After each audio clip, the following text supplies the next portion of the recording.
Sun டிவியில் நான் prime time சீரியலில் ஒரு மேஜர் ரீப்ளேஸ்மெண்ட் ஹீரோயினே குவிட் ஆகியிருக்காங்க. ரொம்பவே ஒரு ஷாக்கிங்கான அப்டேட் அப்படின்னு தான் சொல்லணும். எஸ், யார் அவங்க, எந்த சீரியல் அப்படின்றத பார்த்துடலாம். சன் டிவியில் கரெக்டாக 1:00 ஸ்லாட்டில் ரொம்பவே சூப்பராக போயிட்டுருக்க ஒரு சீரியல் தான் புன்னகை பூவே. இது எல்லாருக்குமே ரொம்ப பிடிச்ச சீரியல்னு சொல்லலாம். ஸோ இந்த சீரியலில் பார்த்தீங்கன்னா ஹீரோயின் பார்த்தீங்கன்னா அந்த கலைவாணி அப்படின்ற ரோலில் சூப்பராக பண்ணிகிட்ருக்காங்க சைத்ரா.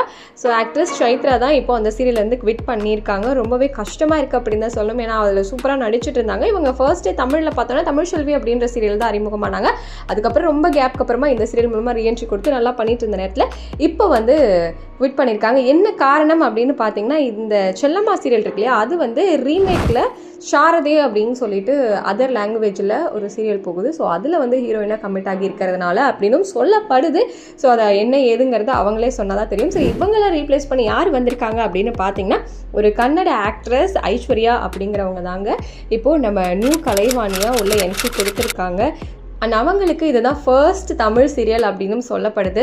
ஸோ நியூ கலைவாணியா ஐஸ்வர்யா எந்த அளவுக்கு நடிக்க போகிறாங்க அப்படிங்கிறத நம்ம வெயிட் பண்ணி பார்க்கலாம். ஸோ நீங்கள் சொல்லுங்கள், புன்னகை பூவே சீரியலில் நம்ம சைத்ராவோட நடிப்பு உங்களுக்கு எந்த அளவுக்கு பிடிச்சிருந்தது? அவங்க குவிட் பண்ணுறதை பற்றி உங்களோட கருத்து என்ன? ஐஸ்வர்யா ரீப்ளேஸ் பண்ணுறதை பற்றி உங்களோட கருத்து என்ன அப்படிங்கிறத கமெண்ட்டில் சொல்லுங்கள்.